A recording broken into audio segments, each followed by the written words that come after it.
कैलासेवाला आ जाता है। बोलिए शिव गुरु की जय। हम लोग भोलेनाथ का होली पर का भजन सुना रहे हैं। अगर आप लोग को अच्छा लगे तो लाइक शेयर सब्सक्राइब करें। भोला जाले ससुरार, भोला जाले ससुरार, रंगवाला गावे सारा हजिया। भोला जाले ससुरार, रंगवाला गावे सारा हजिया। भोला जाले ससुरार, भोला जाले ससुरार, भोला जाले ससुरार, रंगवाला गावे सारा हजिया।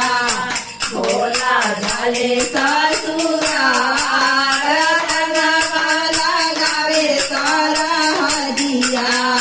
भोला के हाथ कनक पिचकारी, भोला के हाथ कनक पिचकारी।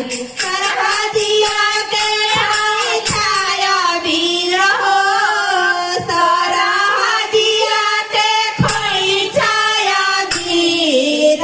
रंगवाला गावे सरहदिया। भोला जाले ससुरार, रंगवाला गावे सरहदिया। भोला जाले ससुरार, भोला जाले ससुरार, भोला जाले ससुरार, रंगवाला गावे सरहदिया। भोला जाले ससुरार, रंगवाला गावे सरहदिया। मारे पिचकारी रंगसारी, मारे पिचकारी रंगसारी। हरे गले रहा पटोरा, हरे गले रहा पटोरा। रंगवाला गावे सरहदिया। भोला जाले ससुरार, रंगवाला गावे सरहदिया।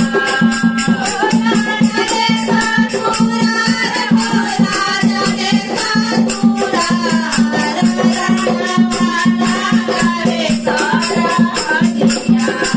भोला जाले ससुरार, रंगवाला गावे सरहदिया। भोला जाले ससुरार, होली दिनवाया ताजा पुआ खाइता। होली दिनवाया ताजा पुआ खाइता। अरे बटुआ गले बासिया हो, अरे बटुआ गले बासिया। रंगवाला गावे सरहदिया। भोला जाले ससुरार, रंगवाला गावे सरहदिया। भोला जाले ससुरार, भोला